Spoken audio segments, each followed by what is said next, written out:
When it comes to the matter of China, it is really a difficult conversation. But I acknowledge that China's a lot of bad things. I know that. You know that. But here's the thing. We cannot we cannot pretend that China is just going to go away and reform itself by, well, being ignored or being put on the timeout step, as most conservatives would seem to think that being the case. And that is the standard conservative mindset that even though once upon a time they were very, very much trying to encourage China out onto the world stage for it to engage with the world, now their stance has completely 180'd. Their idea is, we're going to just put you back in a box now, China. You're done. You know, we've had our fun with you. We're putting you back in your box. But no, that's not how this works. And it is a failure of diplomacy to think that you can just ignore China, that it will just go away. But recently, Liz Truss made a trip to Taiwan. And if you were to ask me why on earth Liz Truss went to Taiwan to do what has essentially undermined the current UK government's negotiating position, something, by the way, if you look back in the past, MPs have had their whip removed and potentially even been sacked and expelled from the party permanently. Of course, that hasn't happened to Liz Truss yet, as of making this video. This video may come out a couple of days later, so that situation may have changed. If it has, oh my God, Rishi Sunak suddenly found his spine. But why is Truss doing this? Well, partly because I still think she believes she can make a comeback.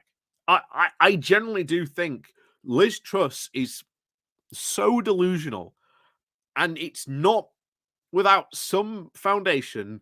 She thinks she can come back because there are a lot of people in the Conservative Party that still share her beliefs.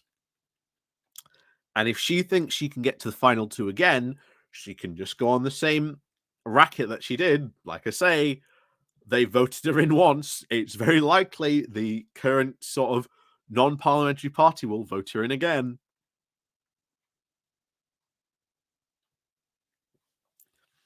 So she's going on these bizarre tours to essentially promote herself as I am Liz Truss, potentially once again the UK's future prime minister. That is the point of all these tours. That is why she's doing this.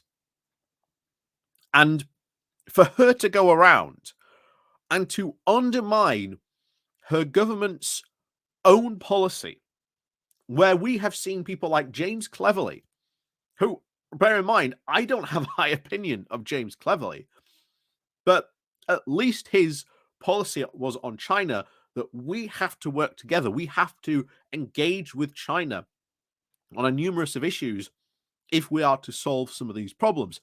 Now, that is good. That is the direction we should be going in. We should be engaging with China, not as Liz Truss seemed to think that we can just put them back in the box and that'll be fine. But that is what exactly Liz Truss has presumed to do, undermining her own government's position, calling for an economic NATO against China. Well, first of all, technically, we were sort of in a economic NATO. It was called the EU.